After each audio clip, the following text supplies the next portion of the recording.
Hi Virgo, this is Jav. Welcome pa sa ating channel. By the way, Virgo, this is your weekly Kabaitar reading from September 15 to 21, 2025. Gamitin ang reading na ito bilang gabay lamang. Kung naka-resonate kayo, comment down. Tandaan Virgo, ito ay general reading po. Kunin nyo lang po kung ano ang naka-resonate sa iyo. This is for you, Virgo.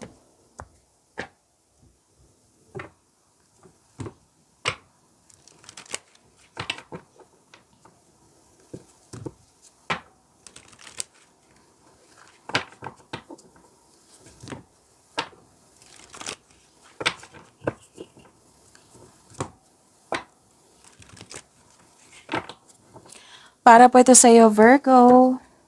Ay September 15 to 21, 2025.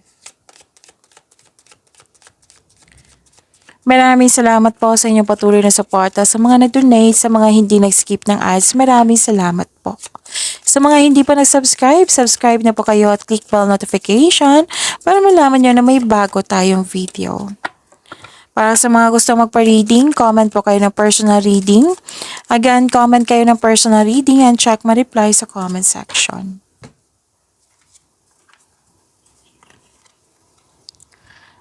Mukhang nahihirapan kayo sa pagtanggap. What I meant is, nahihirapan kayo sa paggawa ng desisyon. So, kung nahihirapan kayo, baka kailangan maging kalma, magpahinga muna, mag-time for reflection. Kung hindi kaya, then ask for help. Kasi mukhang na, yun nga, may guilt and sacrifice kasi ako nakikita dito. Nahihirapan ka sa paggawa ng desisyon. Okay, may travel ako nakikita dito. Pwedeng bibigyan mo ng aksyon yung matagal mo ng plano. Pwedeng new journey ito, adventure or bakasyon.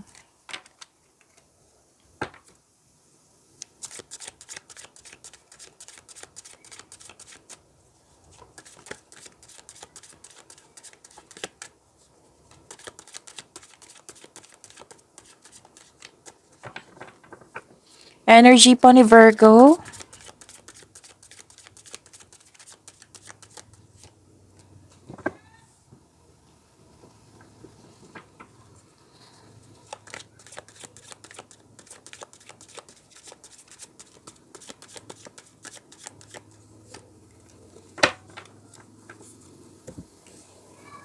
Kung may napansin kayo na repeating message, yan po yung pinupush ng cards sa inyo. Like for example, nanood kayo sa inyong video reading.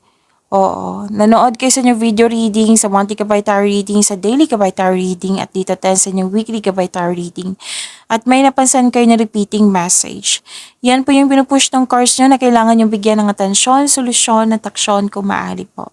So, na yung energy ni Virgo.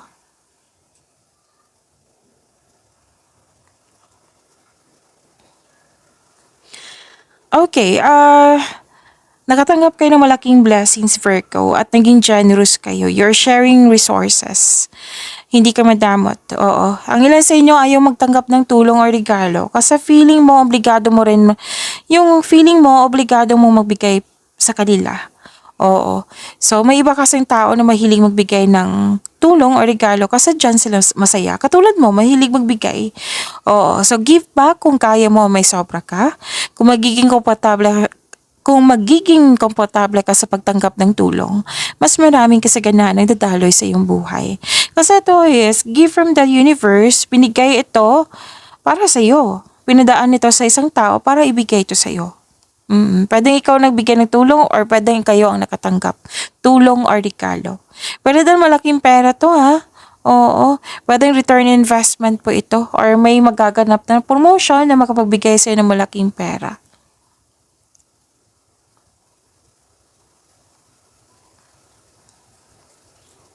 Dalawang card na mismo nagsabi dito nakatanggap kayo ng malaking blessings. You have overflowing abundance, thankful ka sa mga biyayang natanggap niyo po. Successful and satisfied sa buhay. So, deserve niyo mag-relax, mag-enjoy. Oo, kasi naging productive kayo sa araw-araw. Generosity pa rin ang nakikita ko dito. And your generosity will always flow back to you, Virgo.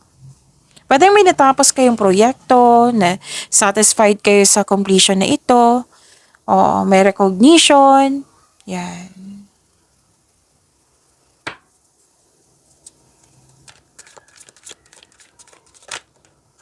Andito pa si Angel of Prophecy. This is about your career and money, Virgo, for this week, September 15 to 21, 2025.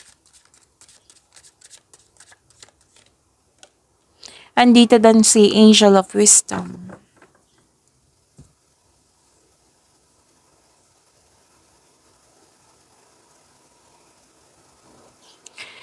Sa career and money niyo po, nakikita ko dito na kung nag-aantay ka ng job opportunity or kontrata, there may be delays and frustration. Same thing sa kaperahan po. Pero huwag kayong mag-alala. Darating naman to kasi wala namang sinabi dito na mahakansela. So darating po ito, habaan nyo lang po yung pasensya nyo. Pwede daw nag-iisip kayo dyan. Oo, nagbabalanse. So kailangan nyo po ng time for reflection. Okay? So kung may delay na nangyari, so this card asks you to try to invest your time wisely while you wait. May nakita rin ako dito pinag-isipan mo ng mabuti. Yung nag-iisip ka kung worth it ba magstay kasi ilang years na, so you want growth. So, pinag-isipan to ng mabuti.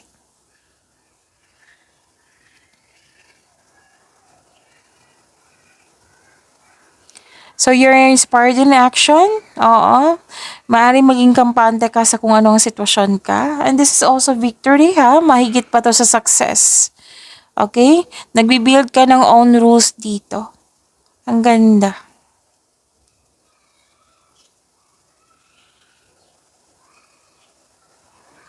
So, naghihintay ka ng feedback from your clients, boss, or new employer. At itong balita na ito, very excited ka. So, kailangan talaga ng mahaba yung pasensya po. Okay? Oo. So, you are very excited sa dumating sa inyo.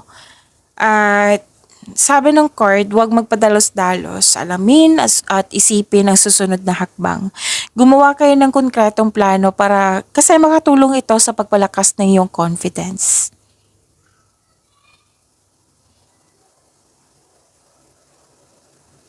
At nakikita ko dito na ang ilan sa inyo, you're earning money as a teacher, professor ba, instructor ba sa teacher, or di kaya may usapin tungkol sa education, teacher, student. Oo. Pwede din na may tradisyon na matutupad, na masusunod. Any kind of tradition ng mga Pinoy. And pwede din nagpa-enroll kayo, enroll kayo sa workshop or sa seminar or di kaya may board exam, masteral. Oo, para masunod yung traditional career path or you are moving up to the ladder of success. Pwedeng kayo ito, pwedeng pamangkin mo, anak mo, kung sino pa yan. Pwedeng ikaw to, okay? So, to attract more blessings, let us say the power affirmation kasi andito po si Angel of Prophecy. Let us say, I'm waiting for a reason and I make again, I am waiting for a reason and I make the most of the time I am given to gain new insight. Again, I am waiting for a reason and I make the most of the time I am given to gain new insight. Andito din sa Angel of Wisdom. Let us say, I am strong, stable, and in control of my life. Again, I am strong, stable, and in control of my life. Kung sa Tagalog pa, naghihintay ako ng isang dahilan at sinusulit ko ang oras na ibinigay sa akin upang makakuha ng bagong pananaw. At ako ay malakas, matatag at may control sa aking buhay.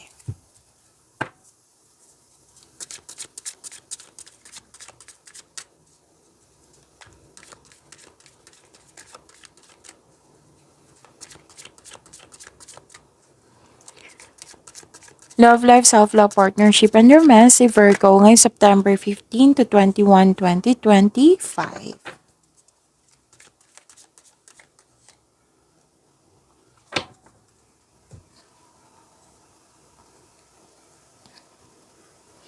Okay, may nakita ako ditong kakapasok lang ng relasyon, may travel for a romantic trip. At may nakita rin ako ditong sa mga single, okay. Sa mga single, buhos ang oras nyo sa pag-aaral or sa trabaho. Kumbaga, hindi enough time yung pahinga para sa inyong sarili or enough time para sa inyong sarili or sa inyong family or sa inyong partner. Oo, pagbalanse kailangan po. Ganun din sa mga marelasyon sa buhay mag-asawa. May nakita naman ako ditong pagkakaisa at magkakaroon ng balanse. Okay? So, tamang pag-manage. Time management ay kailangan.